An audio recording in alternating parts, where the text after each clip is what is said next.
I'm Leigh. I'm an artist working in Japanese Rozome painting, which is the application of wax and dyes on silk. The dyes are intriguing to me because when you overlay one dye over another, it changes color, and so it's a very dynamic process. The wax has unusual qualities, and it helps me achieve unusual textures for the type of imagery that I'm trying to get. The process that I use is called Rozome. When I started college, I had learned how to do batik, and I was intrigued from the very first moment. And I went on for a master's degree after that. But it was just 20 years ago, I had a chance meeting with a Rozome master. And learning how the Japanese design the kimonos just gave me a whole new way to work, and it changed my process forever. What is different about it is that instead of vat dyeing or immersion dyeing, which is used in batik, when your piece has been waxed and is ready for the dyes are applied with little badger brushes, and the colors are worked in so that there can be blending and shading. And that gives a whole different appearance to the painting. It has depth, it has fluidity, it flows. The colors overlay each other and change as they move across the painting.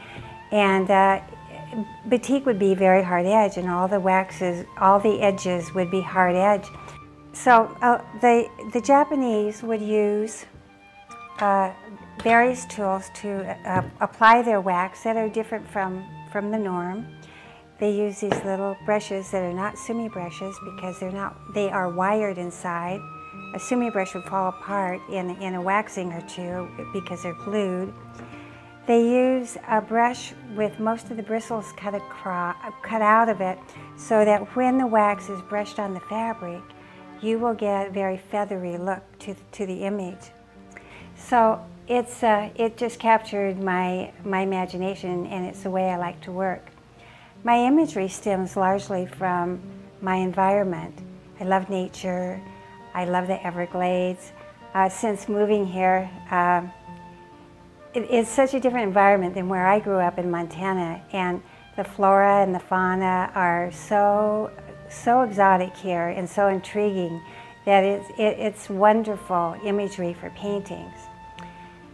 I think my work lends itself to metaphor. I hope it has an air of mystery about it, and it's forever interesting to me to work this way, to try and achieve an appreciation for this environment.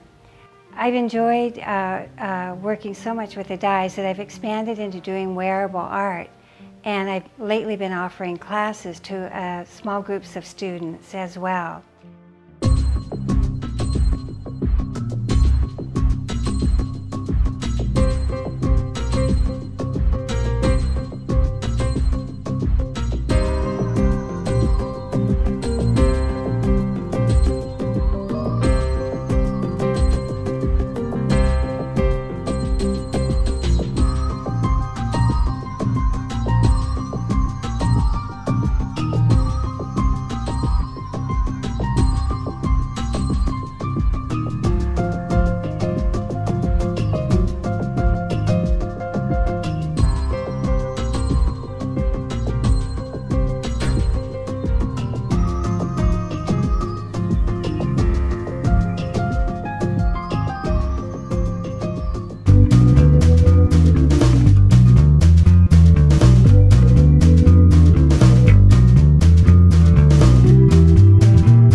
We became familiar with Leigh's work when we visited her home and saw her studio.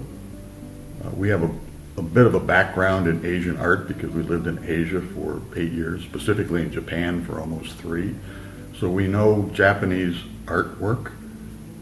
We don't know this kind of Japanese artwork. And Janet, I will say, fell in love with one of her artworks. Tell her.